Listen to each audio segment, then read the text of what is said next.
Welcome to the Web Platform Podcast, episode number 116, Practical SVG. I'm your host this week, Danny Blue, and with me as always is Justin Ribeiro. Hello, wonderful people. And Leon Revel. Hello, everyone.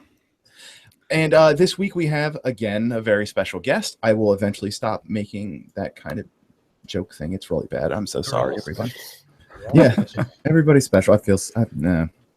Sorry, I'm so sorry, guys. All right, but anyway, we have a very special guest this week who we've had on before. It's been quite a while, but everybody say hello to Chris Coyer. Yo, what's up, everybody? Hey, Danny, Leon, Justin. It's a pleasure to be back. Awesome. We've missed you. There's been a little Chris Coyer shaped hole in all of our hearts. Oh, I miss you too. So for anybody that's not familiar with you or any of your work, give us your quick background, your quick elevator pitch. Oh, sure. I can make it super quick. I mostly do three things on the web. Most of my time is working on CodePen, which is like an in-app or like in-browser code editor kind of thing, social network for front-end developer designer types. All the stuff I do is I kind of live on the web. Web's kind of my thing, especially front-end design and dev stuff. And so I have my own podcast about that as well with my friend Dave Rupert. It's called Shop Talk Show. And then I also have a blog. I don't even know what to call it. I never had a good elevator pitch but it's css-tricks.com, in which I write about web, but there's forums there and videos and an almanac and stuff, and that's just a ton of content about front-end web design and development primarily. So all the things I do are centered around front-end design and development, and also have a recent book. So I think that was the part of the impetus behind inviting me to this show. So I think we're going to talk about SVG a bit, but yeah, I have a brand new book called Practical SVG. I'd hold it up if I had a copy, but sadly I'm on the road. Didn't bring it. It's a very nice blue though. Easy to remember title, Practical SVG. So you're new to the web then. You're just a brand new developer out there. So you Google anything about CSS, and of course CSS Tricks shows up. So yeah, and I think that's where most of our listeners are probably, if they don't know your name directly, like they've at least referenced something on CSS Tricks that has gotten them out of some sort of terrible jam.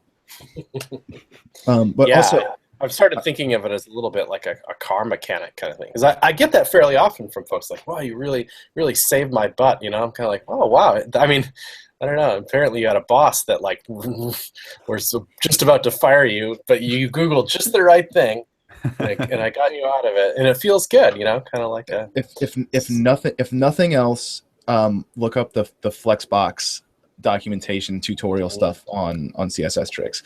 I just did some updates to that the other day, just minor stuff, you know, because I know how important that one is to some people. Yeah. That I like. First of all, I don't want to change it too much because apparently the recipe is just right, so I don't want to rethink it or anything, because that page does well for us.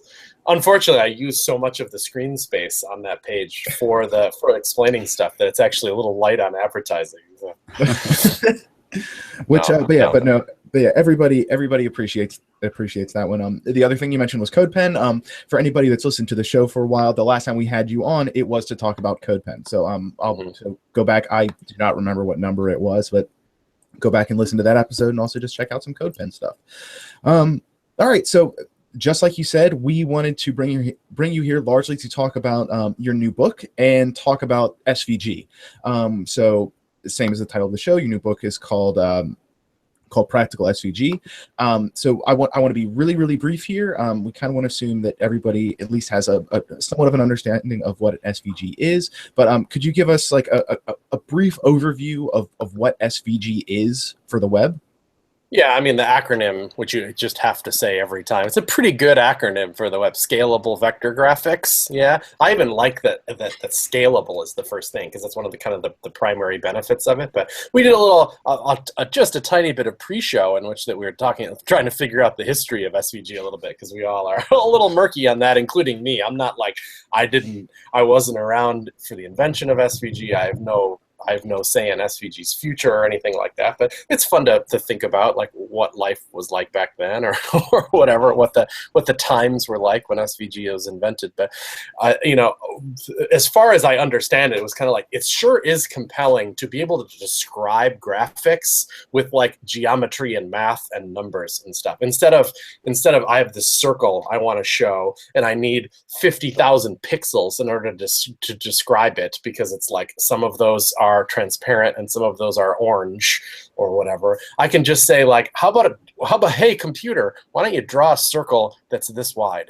or whatever, and has a center right over here. Like to describe that through geometry just takes a few bytes of code. To describe that through on and off pixel values, it's just a ton of code. So I think that at least some of the spirit of SVG is like, can we draw by describing what we're trying to draw? It would be efficient in doing that. And because we can do it that way, I mean, that's what vector graphics is. You get the S part of SVG, you get the scalable part, meaning that it doesn't matter where or how big I draw this thing. It could be the size of a billboard, and because it's just math drawing it, it's as kind of as sharp as it can be. That's just like, if that's all you know about SVG, which there's a lot more to know about, that's like the most compelling part. It's that it's this way to draw things with math. Yeah, I remember the first time. So when I was in college, and we were being told the difference between and so of course, it's pretty much, if you think of it, if nothing else, it's the difference. It's the output of Photoshop and the output of Illustrator. Like if that's your world, that's another great way to describe it. Yeah, it's a pretty easy way to differentiate. But I remember asking, because they were like, SVGs, you can make them big, you can make them small. It doesn't matter, all with the same stuff. And I remember just trying to be well, like why does that happen? And all my professors were just like, it's just a lot of math. Just acknowledge that it's a lot of math and move on.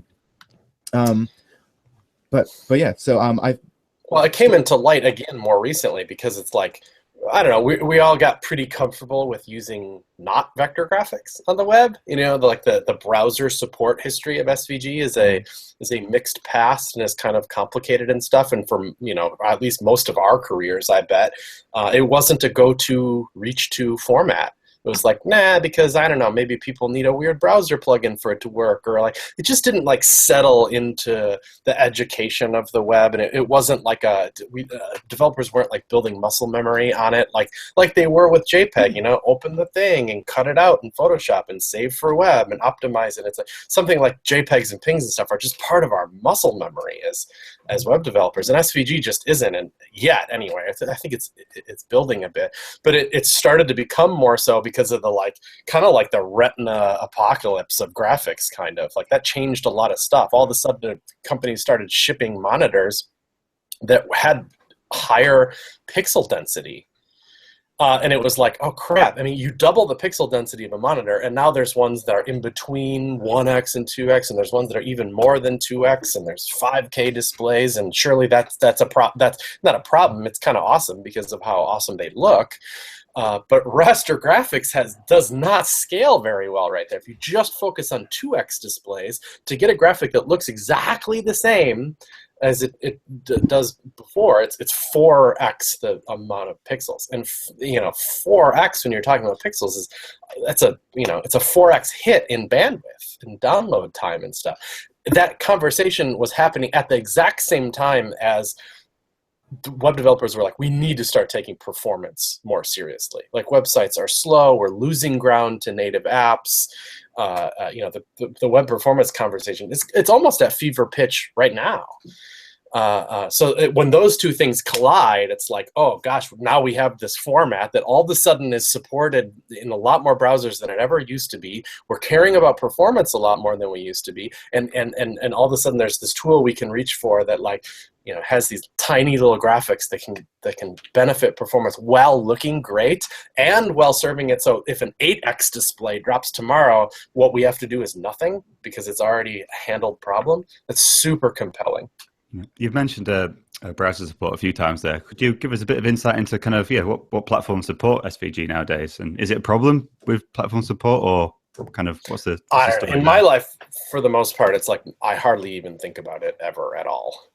And that may not be fair, because it's what the trouble is, like so many things in the web, that it's super nuanced, right?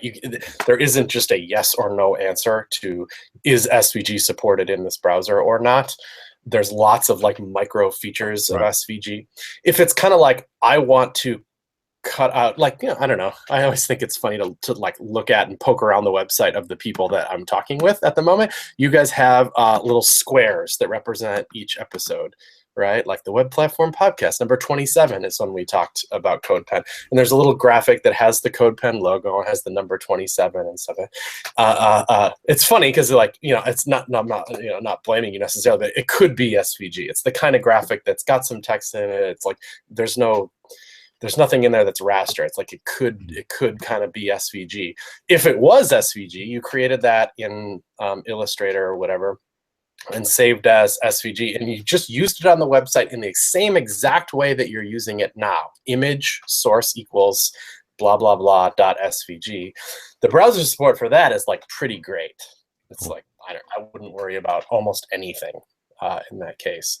There's littler stuff like I'm gonna develop an SVG icon system, and I'm gonna make all my icons these symbol elements, which is this really cool thing that SVG can do that's detailed in the book. And I'm doing that because I want to have this one file that represents all of my icons on the page, like an icon font or a CSS sprite. It's just the SVG version of like being really efficient with icons. I think it's a great way to go.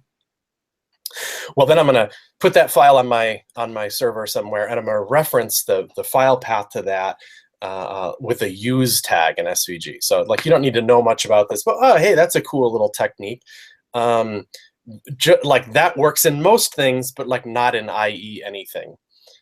Which is like, oh shoot, so that's tricky, or if it's like I want to put interactivity in my SVG but still link it up as an image tag. Well, the browser support for that is a little different in different browsers. And I want to animate parts of an SVG from CSS specifically using transforms. Well, that weird combination has a little bit of different browser support. So I don't mean to scare you away. The most basic usage of SVG has like pretty awesome browser support. When you get into little nuanced things, there's differences. And I've written about all that. There's a lot in the book. There's always a way to deal with the support. Like if the answer is no, the browser I'm in doesn't support that, there's always a way to have a kind of acceptable fallback to that if you are willing to do the work to do it. Cool. So there's a relatively easy story there for fallbacks and those kind of things with the parts that you can't kind of support in some of the browsers. I'd say relatively easy is a good way to put it. Sometimes it's tremendously easy. Sometimes it's just, oh, I see, it's not supported, so use a PNG instead, or whatever. And sometimes it's more nuanced than that. But yeah, there's information to be found about that everywhere. And I have a kind of seminal article on SVG fallback situations on CSS tricks should it need to be referenced. But it certainly is more comfortable to use SVG when you don't have to think about that stuff. Where you're like, looks like I'm just going to do nothing, because why not? Cool, thanks. That's I think that's pretty fair. Browser support's always tricky with stuff. Justin, do you want to say something? Well, I mean, if historically, why didn't SVG? I mean, the spec's been around for a long time, but IE. Up until what, 9? I mean, 9, I believe, got SVG support. Anything pre-9 didn't. So you had this big gap where it wasn't that the spec wasn't there. I mean, you had browsers that started to support bits and pieces of it. A lot of the WebKit-ish stuff had general support for, I think, v1.1. But it wasn't all the way there. And until IE, which had such huge market share early on in the sort of mid-portion of the 2000s, we couldn't use it. Like you could use it to the Adobe plugin. Like Adobe had a plugin for IE that I recall you could do some crazy stuff with. But we had a gap, right? It wasn't that, to Chris's point, right? Rasterization back then wasn't even better. Like, yeah, we didn't have to deal with many screen sizes, but at the same time, like, if you wanted to do scalable sort of things, there were all kinds of tricks you had to use to make sure you just had quite the right balance of it. These days, we kind of live in a much more happier utopia where things have, or at least get talked about a lot more. I mean, the SVG sort of side of life, has been pretty decent from a static standpoint. I mean, how does it look from an animation standpoint? I mean, there's been a lot of talk around SVG and the sort of animation portions of it that don't get as much play. But now we have the web animations APIs that can replace some of the things that we do with SVG today. It's probably, we hope, there's a hope, but at the same time, we don't have all of those things. I mean, if you want to get into some nuanced stuff, there's we alluded to how complicated SVG is, and it is big. So, we started talking about, okay, it's this way of drawing stuff with math, but it is, but you can put raster graphics inside SVG as well. You can set type in SVG. You can do animation in SVG. There's a lot of stuff that SVG can do. It's kind of like just a generic format for describing how something looks. A big part of SVG used to be this thing called SMILE, S-M-I-L, which is some, I used to have it memorized. Whatever. It means interactivity in SVG. And it's this weird thing that's like, we're going to rip it out. We're not going to rip it out. We're going to never support it. Oh, maybe we will support it. And across the browser landscape, it's a complicated little battle for what's going to happen to SMILE. At this point, I'm still kind of sticking to the guns of like, maybe just don't use it. It seems a little at risk. There's not a whole heck of a lot that it can do that you can't use something else for if you absolutely had to, kind of thing. But what does animation look like across? It is a little complicated, but there's libraries and stuff that normalize it a little bit. Yeah, I don't know where I was going with that necessarily, other than like, yes, it's complicated, but yes, there's always a way. Well, there's practicality, right? I mean, we can sit here and I'm as guilty as anyone when it comes to sort of the things that we specify and sort of design and build for the web. But practicality speaking, it's significantly easier to get started with SVG today than it was, say, 5 or 6 years ago. I hope so, yeah. And I think that actually brought up, Justin, you just said practicality, and that's again, the name of the book is Practical SVG.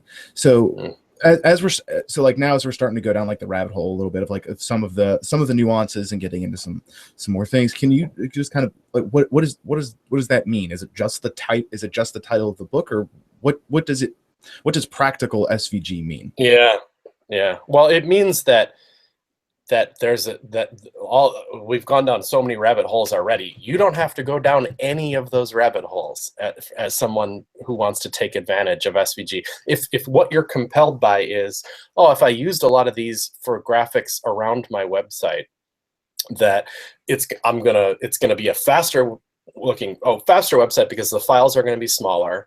It's going to look sharper, and like I said, if an 8x display dropped tomorrow, I won't have to do anything for it. It's a more future-friendly kind of website. If that's what you're compelled by SVG, which is super compelling, and I wouldn't blame you to be compelled by that like I want you to have that as your developer muscle memory. When it comes time to like, I'm converting a design over into a website, I want you to stop and be like, that's a moment in which I could use SVG, so I'm going to do it. I'm gonna just do it. And that, I guess that's what I mean by practical, is that this book doesn't dive into the really nitty gritty nuances or the history of SVG and like the fires in which it was born and like really specific animation differences between one browser and rendering detail and stuff. I mean, you could write SVG is just as complicated as HTML but this isn't about that. It's just like, you're just a front-end developer and you want to make better websites. What's some simple stuff you can do to get started and start building that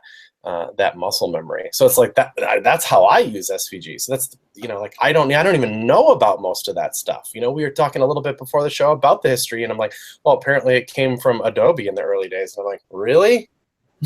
Cool, good to know. I wasn't around. I don't even remember those days. I don't remember the formats that predate it. I'm just a guy who wants his graphics to look good on his site for the most part. So hopefully it's like not scary at all. The kind of book is like hopefully it presents it in a way that's like, I could do that. No big deal. So who's the book aimed at? Just all front end developers? Anybody that wants to get going with SVGs, or is it for more kind of advanced people? Or yeah, I would say that it shouldn't be the first book you buy about web development. I mean, it's a little bit more niche than that. Sure, and also not like I'm a high-end animator and I'm switching from Flash to SVG. Is this the book for me? No, it doesn't get into that kind of detail. I'm not sure there is a perfect book for you yet. It's more like I can bum around the web all day long, clicking links, looking at 150 websites a day, just in my day-to-day clicking around of clicking on stuff from Facebook and Twitter and just bouncing around doing Google searches and stuff. All the sites I land on, I'm like, is that SVG? Nope. Could have been. Nope. There's just a billion examples of developers that don't have the muscle memory of using SVG yet. Yep. People just aren't reaching for it, despite ridiculous advantages in doing it. And I'm kind of like on that fight. Like, there's parallels in web performance. Like if you're gonna go to a conference and read and have somebody be like, here's 10 things you can do for web performance. Or you read some blog post like that, there's these easy wins, right? Or there's easy wins like, do you have gzipping turned on your server? Because if you don't, you're just throwing away web performance. It's a one-liner to change, and it makes a huge difference in web performance. Are you running your JPEGs through like JPEG Optim or ImgOptim or some kind of thing like that? Because if you're not, you're just throwing away web performance. You can just take all the images on your web server, run them through an image optimizer, and you're just getting some performance just for free. SVG can be kind of like that. If there's a graphic that could have been SVG but it isn't, you're just getting some performance and good looks and future-proofness just for free. Are there any performance implications of using SVGs at all, or is it all just kind of good news? Or could I think build there a probably really is some. Yeah. Like performance. Really performance-minded people think about like I don't know how much you dig into animation, but it's like, let's say you have a div and you're trying to slide it across the screen, right? The prevailing wisdom right now is like, don't animate like margin left. Don't animate like performance or like position relative and then animate the left property, because it's not like cool browser optimized. It's not gonna send it to the GPU or the fancy things that it does. You should use transform translate X to do that. Well, even if you do use a transform in SVG, I don't think you get the GPU action. It's not to say that you can't, there's no way to make an SVG animation perform it, but I don't think it's like browsers have put the time necessarily into it quite yet. Like, I don't know, like getting SVG animations on the GPU, I'm not even sure if it's really possible yet. I think it's likely in the future, but it's not from an animation perspective, it's not an automatic win, I think. Although I gotta say, when you use like a library like GreenSock or something to animate SVG, they're doing what they can to make it look really nice. And generally, I look at a GreenSock animation and I'm like, dude, that's smooth as butter. So cool, looking pretty good. Yeah. So I'm kind of going to switch two questions together. So SVGs aren't, so they're markup, but they're not HTML, right? Like, is that's how I explain it too. Like, it's XML, but like actually XML. Like when people call HTML XML, it kind of isn't for some reason. That's a nuanced thing. But there's angle brackets, there's attributes with values, and sometimes there's stuff within those angle bracket tags. So like it looks a heck of a lot like HTML, and it looks so much like HTML that you can put it in HTML, and that's okay too. So like, whatever nuances there are, it's might as well just be HTML. Okay, so with that, are there a couple things that a lot of people worry about or should be concerned about when they're dealing with HTML is accessibility and SEO stuff. Are there any accessibility or SEO concerns to think about when using SVGs? I mean, I'm assuming don't create the entire website as one big SVG, which actually seems like it would be possible, but I don't think it would be a good idea. Probably not, and I think the limiting factors would be like, for example, you can set text, you can set real accessible quote-unquote text in SVG through literally a text element. And it's selectable, it's searchable, it's copy and pastable. It's just web text, only you've told it where exactly to be.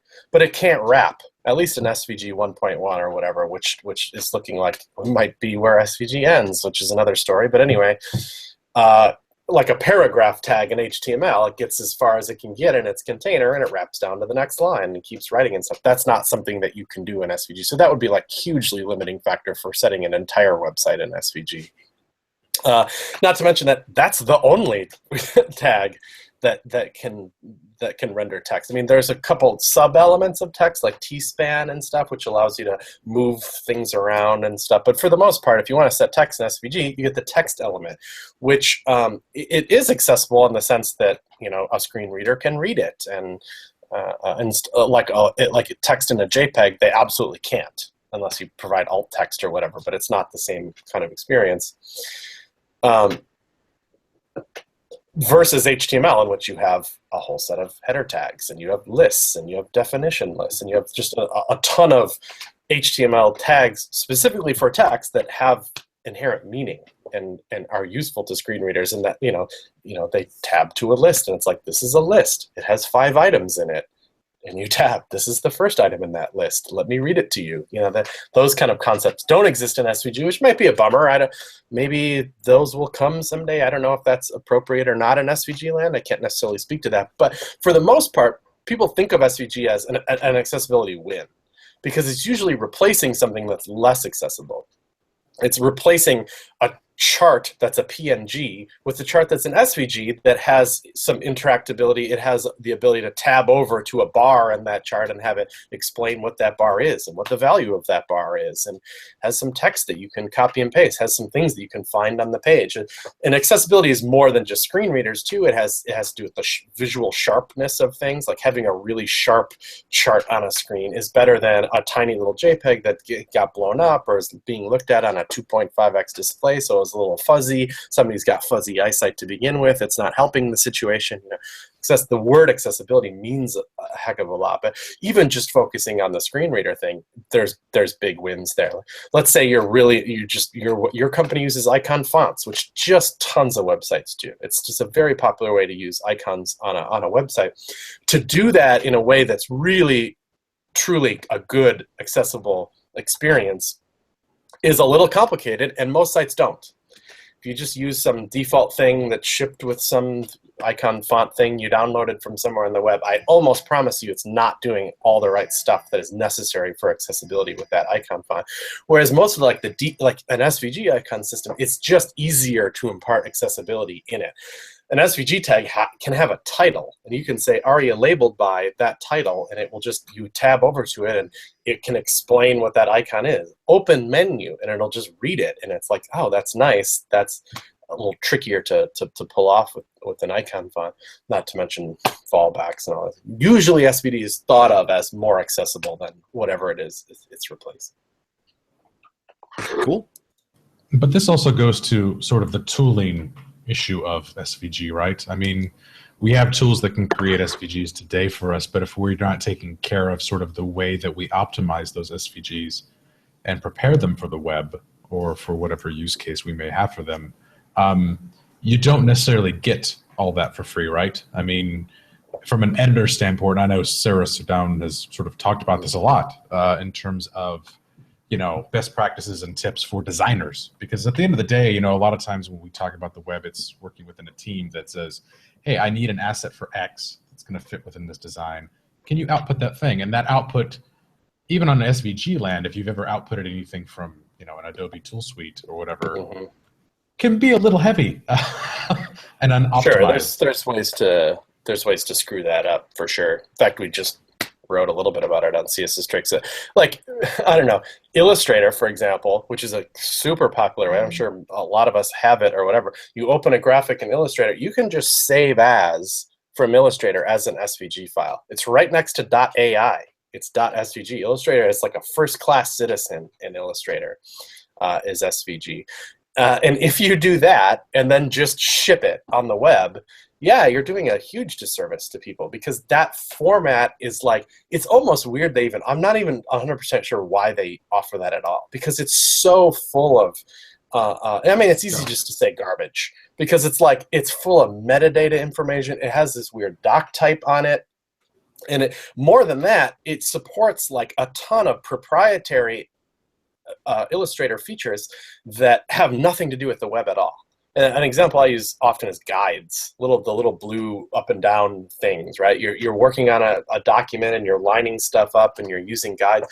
When you save as SVG from Illustrator, it saves that guide information. And it's good that it does, because the users of Illustrator expect when they double click that file or drag it onto the Illustrator icon again, that it's going to open up with all that information where it is, all the artboards that were there, all the guides that were there, all this proprietary stuff that has nothing to do with the web, but has everything to do with that document should be there. Now, Adobe's not done. This isn't a slight on Adobe. It's an education issue. Adobe Illustrator also offers export as SVG, and when you export as SVG, it strips all that stuff away. There's no metadata. There's no guide information. There's no weird doc type. It's pretty well web optimized. I mean, you can drop it onto, there's the SVG optimizer is a popular one. It's called SVGO. You might still get some benefit after running it through there, but today, like the Illustrator that I'm running right now, the Creative Suite 2017, when you export SVG from it, the true like file export as SVG is totally web ready, and it's drastic. I just looked at 2 files yesterday. The CSS Tricks logo, which is just a really simple text logo that it's been converted to outlines. The save as version of it from Illustrator is 400 some kilobytes, like half a megabyte almost, and the exported one is 3 kilobytes. It's over 2 orders of magnitude larger. So yeah, it's an education issue. You could screw up. Like here, Chris told me to save as SVG, so because the SVG is a more efficient format. It is if it's correctly output for the web. No, and you're right. The tooling has gotten better. I mean, Adobe did put that in to CC. It hasn't been that long. It's only been about a year, because now it's file export SVG, and then you can strip it. And it's a great tool. It just changed. I think this 2017 only dropped a few weeks ago, I think, and it's different now than it was in the last version. So. Yeah. And there are tools online that you can even use, right? Jake Archibald's got SVG OMG, which is a great little progressive web app. That one's cool because you can see what you're doing with it or whatever. It's just based on SVGO though, which can be a part of anything. You can have a desktop app that uses SVGO. You can have it be part of your Gulp build. It could be anything. And even if you take that 400 kilobyte one and drop it in SVGO, it's still going to do a pretty good job. It's going to strip out all those features and stuff. So even if you screwed that up, but you did make sure that you knew about SVG optimization and you used a tool like that, you'd still be in pretty good shape.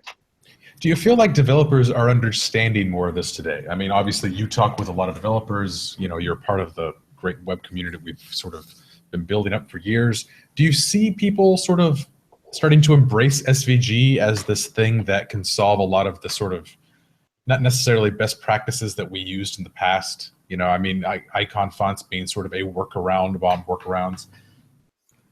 Yeah, well, I'd like to say yes, because it's actually been, I don't know, it's going on 3 years where like all the conferences I go to, I give some kind of SVG talk, and there's, you mentioned Sarah Swaydan, she's been doing it. There's a lot of people talking about it and kind of extolling the benefits of it. So I don't think there's any shortage of evangelism for it on one hand, and on the other hand, I think there's totally a lack of evangelism or something, because it's not, I don't think it's clicking as much as it could be. Like I keep giving talks about it, and I don't see the whole ship of web development turning to embrace SVG yet. Like I don't know, or maybe I just don't have enough data or whatever. But I keep giving talks about it, and people are just like, I think I'm going to try to get my work to shift the logo to SVG. And I'm like, that's so awesome, good, please, yes, do that. Take a baby step into it. But holy crap, still, like. I don't know where we're at on it. I still want to beat the drum because the world is ready for it. I promise I'm not steering people in the wrong direction. SVG is a good idea, and it's slow to take. Well, and with the image format sort of landscape that we've got, now we have like picture, and from an element standpoint that gives us art direction. You've got source set that, I can just gen a whole bunch of things and use them, and that works great for really specific cases. But the problem is there are a lot of cases, and in terms of the way developers sort of see that landscape, I think that can be somewhat difficult. well, I only need this one little tiny thing, right? Because I'm only shipping for this one platform, and I have one screen size. And they have a very narrow sort of piped view of, oh, this is my sort of land o web, and that can be very limiting from a number one learning standpoint, because you're not seeing the grander picture of the way people use your application. But it also can be hard, right? I mean, we've got, how do you optimize for all these different cases? Because they're not all the same, right? I'm not going to convert my JPEG into an SVG. I suppose I could, I feel like, very, artistic. Well, you mentioned tooling. That's a big part of it. The tools have to be there for people, and they're getting better. I mean, Illustrator's export is pretty good. Even Photoshop has some SVG exporting possibilities right now. When it's a first-class citizen, like we see in Sketch, you can select an element, and the idea is to okay, I need to export that as a graphic somehow. You just say make exportable in Sketch, and it's like, what format do you want it in? Do you want it in PNG, JPEG, SVG, whatever you want? Just tell me, and that's how I'll export it. That's the direction Illustrator is going to. We mentioned export as, but it has, in 2017, it has cool features where you can drag. You have this little panel, and you can drag bits of your image onto the panel. It says, oh, I see. You want that to be like an exportable part of this whole, and it has the same thing Sketch has. What format do you want it in? PNG, SVG, JPEG, all three?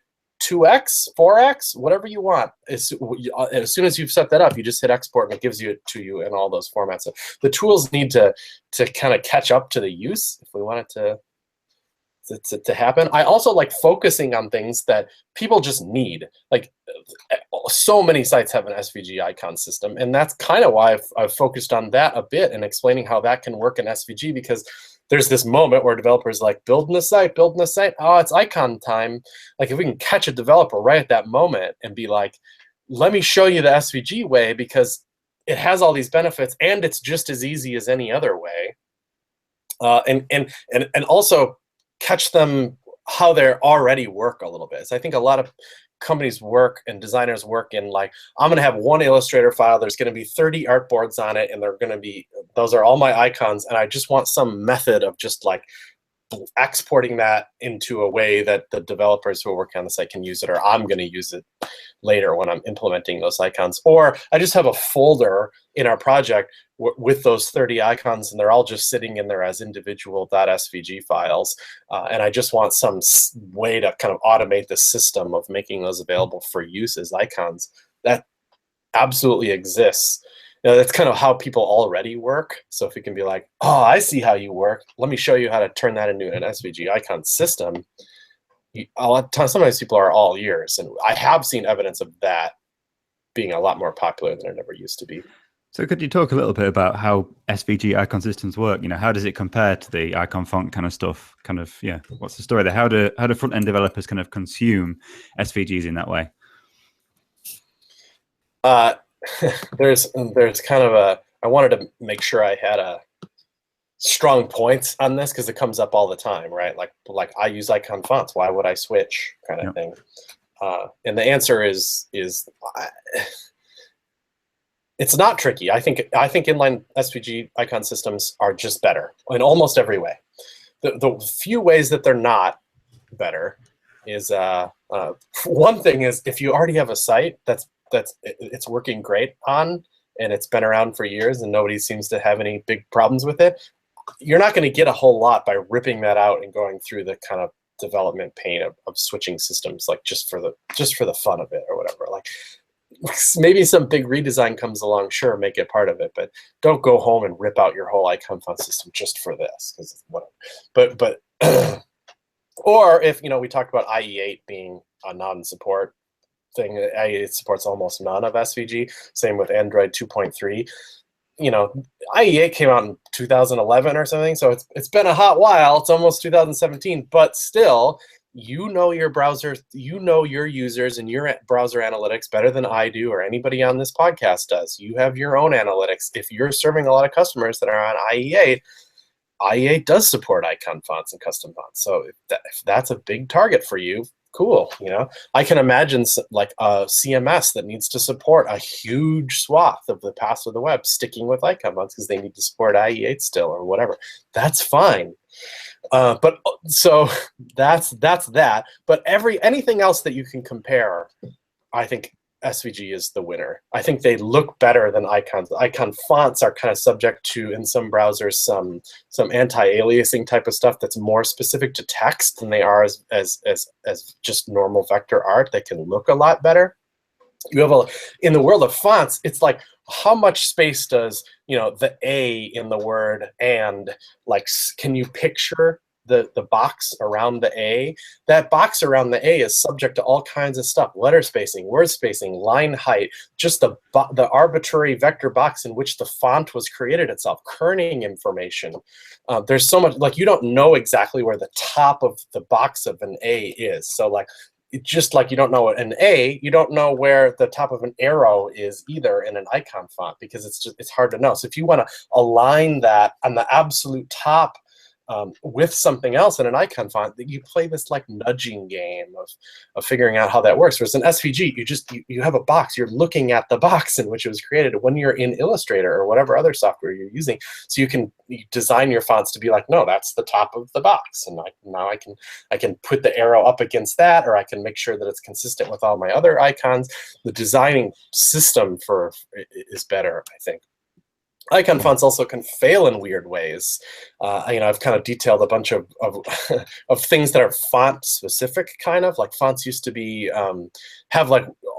they're subject to CORS rules, but even that was different in some browsers, and there's bugs that have propped up over time that force them to load in weird ways. Browsers are always trying to do weird stuff with fonts, because it's just a hot topic these days, how do fonts load that hasn't shaken out yet. So I feel weird about having my icon system be part of that world. I'd rather have it just work or not work.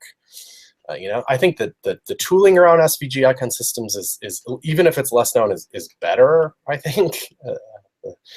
And we could go all into that, but why not? There's the accessibility thing where it's like, I can just put a title on the, if I have a build system that's set up and I'm thinking about accessibility as a developer, I can make that work better. The accessibility just kind of comes along for the ride. There's less things to mistake, and I don't know. I could just go on and on, but I think, like, if you're looking at a chart of like which one of these two things is better, it's like SVG wins, SVG wins, SVG wins, SVG wins, except for super old browser support is like the main.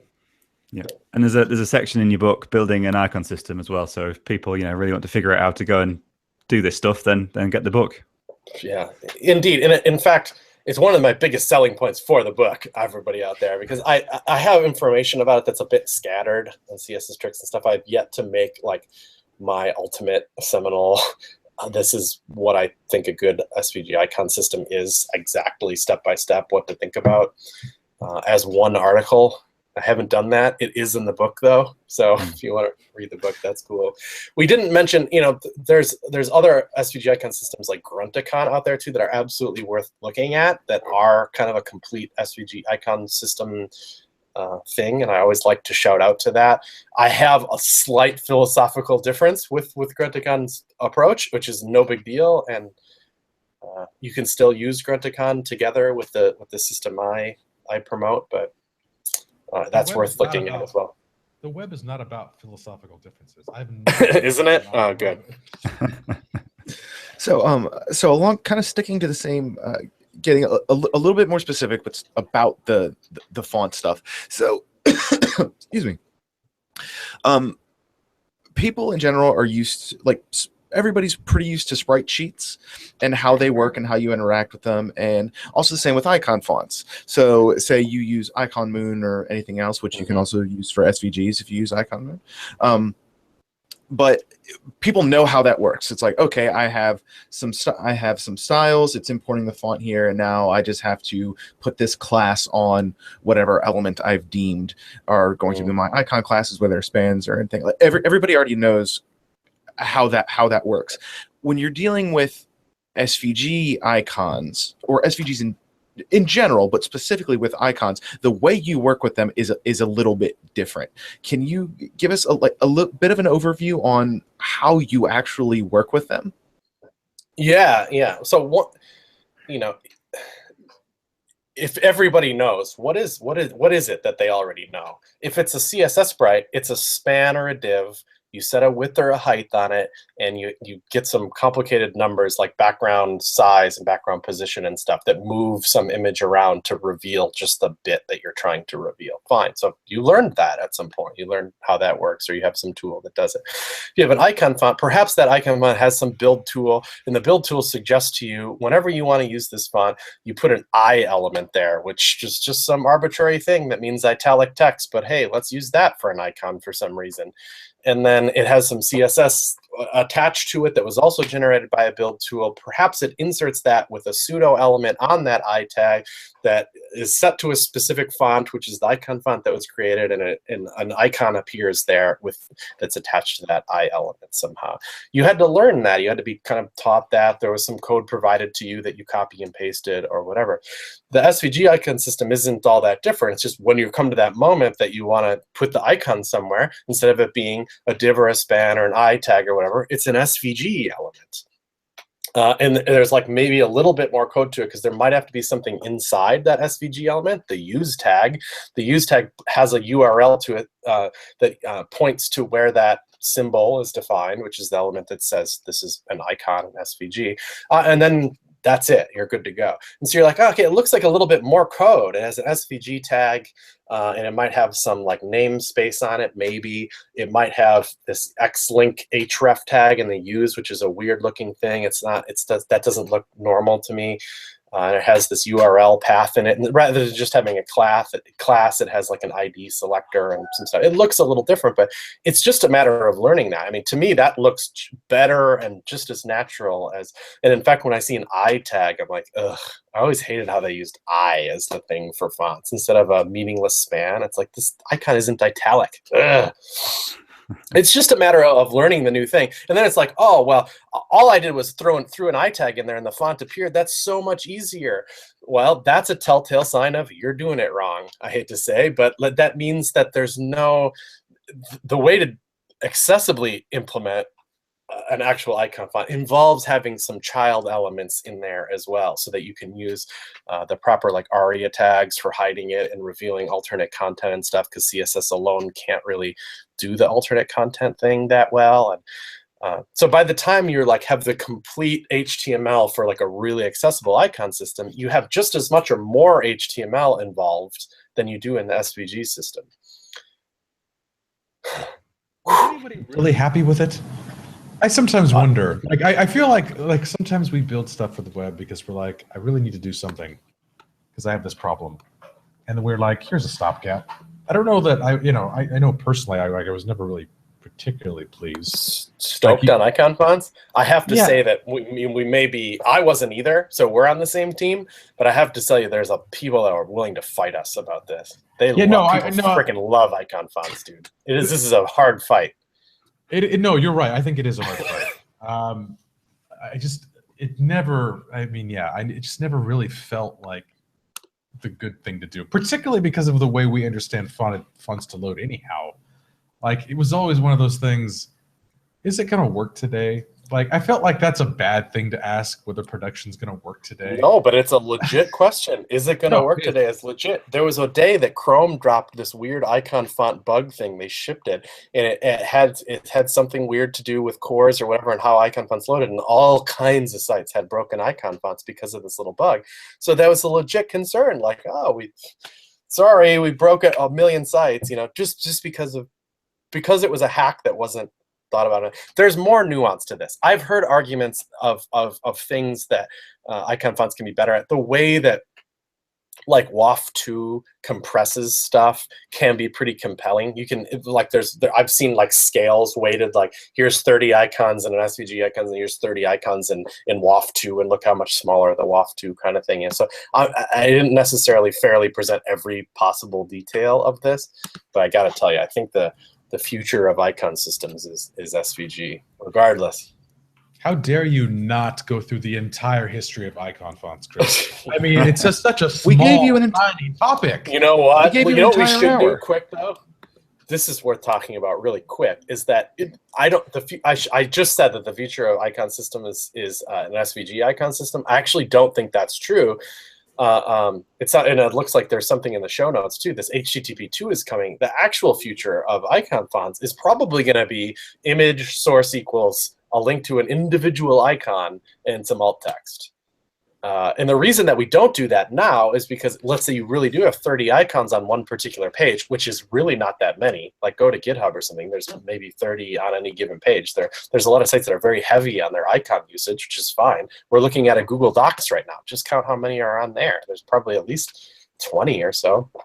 We don't do that because 20 icon requests on an individual page is bad news for performance. It's got, especially on ones with bad ping times and stuff, or however that works. You know, we're taught over and over and over with web performance that reducing the number of requests is such a big deal for performance. As far as I understand it, that's true in HTTP1 and not so much in HTTP2. If you have a whole bunch of requests from the same domain that are all being requested in like one document, that like it's not that big of a deal if they're split up between multiple files. I'm not an expert on this, but it seems like that's the future of that. And I think smashing all your icons into one file is going to become an anti-pattern, because it means that if you change one icon, that you've invalidated the cache on 19 or others, whereas that won't be the case. Now you change one icon, you invalidate the cache on that single file, which is going to be a more efficient system. So the future of icon systems is going to get a lot easier, fortunately. If anybody is curious, Google Docs is using sprite sheets. Oh, so raster graphics? Yeah, all their stuff they're using right now is look to be sprite sheets.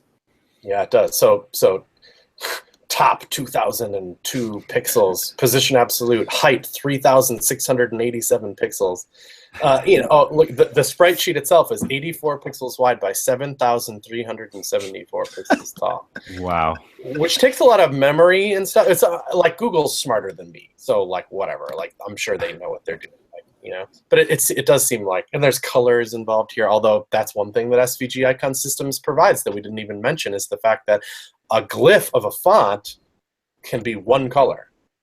And SVG can be anything. It could be animated. It could have interactivity. It can just do anything that SVG. But it's also, oh hey, it's an icon too. Multicolor being a trivially easy thing that an icon system can do.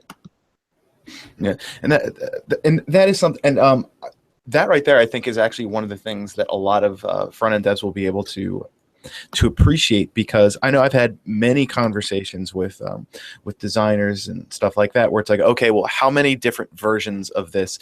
There's this one icon. There are these icons for these different buttons. These buttons have 3 different states, and it used to be that you have to be like, okay, well, I need you to provide me with the light one and the dark one and the a mid one or something like that. Yeah, you hover over it and it's got a like shift background position to the other one. Yeah, and icon fonts help with that a little bit, because you could change the color. Like that, very flatly, you could change the overall color, but still, then you would still background color or scale, or there's a few things you can do. But the other thing that you run into then is just, if depending on what the design is, you can only change it to one color. Like if you have the lines, you can only change it to one color. If they want it to be multiples for different reasons, that's one thing that just you cannot do with a font, and something that you can do with an SVG.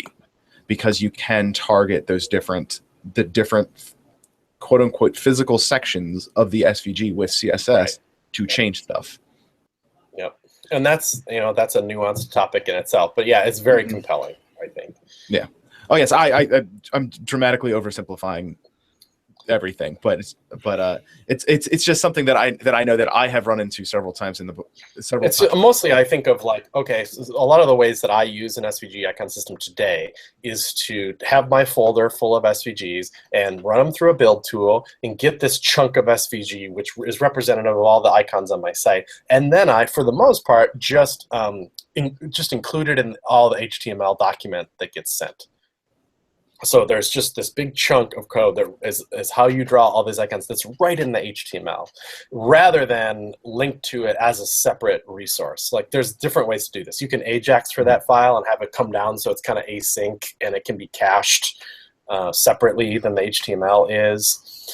But if you do that, that can be the same way. The other way to do it that I think is kind of the coolest way to do it is to not include this big chunk in anywhere, Ajax Forward or anything, but just to link to in the use element. You can say, I'm going to not just link to the ID of where it's referenced within this document, but give a full file path like you would for a JPEG or whatever else. And what's cool about that is that, you know, then it can be cached, and then you're not like injecting this big chunk of code into the DOM or whatever. But then you kind of lose the ability to do what you're saying. That you can use CSS to hover over it and then kind of have access to, you know, the circles and the lines and the colors and stuff, because now there's this like shadow DOM boundary in the way that doesn't kind of let you do things in the same way, and that can be a little like disenchanting to people. So fair warning. Awesome. Well, it looks like we are starting to run out of time. Chris, or I guess anybody. Did anybody have any last questions, thoughts, comments, or whatever about anything with SVGs? I feel like I didn't see enough turkey SVGs for the holiday this week here in the States. I just feel like there just weren't enough. Straight to Santa SVGs. It's unbelievable. There's no shortage of them there. You know, it's another one of the kind of beauties of SVG is that you can, you know, anything that you find on the web that's vector. You know, you find some site that has it as an EPS file, or it's embedded in a PDF or whatever. It's like anything that you can open in Illustrator can be SVG. You know, sometimes I see people like, oh, I need a turkey SVG, so they Google for turkey SVG, and you don't really need to do that. You know, it can be turkey vector. You know. Is it sad that I could almost draw a turkey better in math than I can with my hand? Like, I feel like to some extent I'm like, oh, this really works out for us. But then on the other hand, you're like, oh, I am not good at the design. This is not at my forte. It might just be how slowly and methodically you approach it. You know, you go too fast with your hand. Slow down.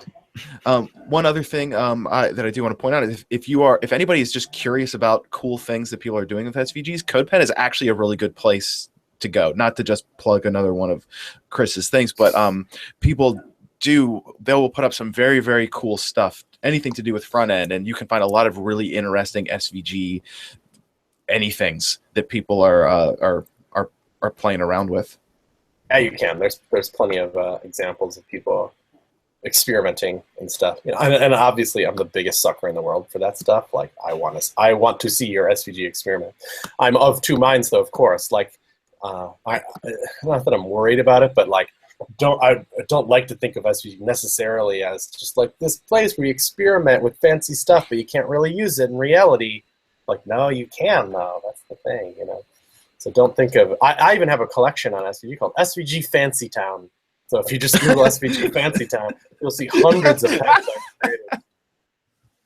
of just amazing stuff people can do in SVG that not much of it is like looks like stuff that you just toss on a production website kind of thing, although there's no reason why not. But it's more like just an animation experiment kind of thing. But yeah, there's no need to think of SVG necessarily as this, you know, fancy only. Yeah. It can be very practical as well, you know? Practical SVG. I think fancy SVG is your next book title. I'm just saying. It could be, you know, yes. Non-practical SVG. You know, teacup, pinky out. This is how I do my SVG. Always pinky out. Just very and with that, and that's exactly why I know that it's about time to wrap up. So, Chris, thank you very, very much for coming on. SVGs are a really, really fascinating topic, and one that I personally don't know much about in a very practical way, because I do just tend to Google, it's like, what weird stuff are people doing? So it's really good to see a book like you're putting out that is just like, okay, this is what they are good for. This is how you do it, and these are the benefits that you get from it. So if anybody wanted to get in touch with you, view any of your work, any of that kind of stuff, you know, how can we find you? Twitter, GitHub, CodePen, all that good stuff. Yeah, all three of those things I'm somewhat active on, and I use my full name, Chris, Coyer is my last name, Chris Coyer on Twitter and GitHub and Dribble and CodePen, And all of those things, happy to hear from anybody ever. It's chriscoyer.net is actually my personal website, which links out to those things. Perfectly good way to reach me as well. Awesome. Well, so again, Chris, thank you very much. And Leon and Justin, thanks for being on to chat about a bunch of cool web stuff, as always. And with that, this was episode 16. It was episode 116, Practical SVG. Congratulations, y'all, on the trucking along this long. Over 100 is no joke. Yeah, no, thanks a lot. Once you said which episode you were on last, I was like, oh man, we have been doing this for a minute. Yeah. Yeah. All right. Well, and thanks to everybody for continuing to listen to us for 100+ episodes. And we will talk to everybody next week. Happy holidays.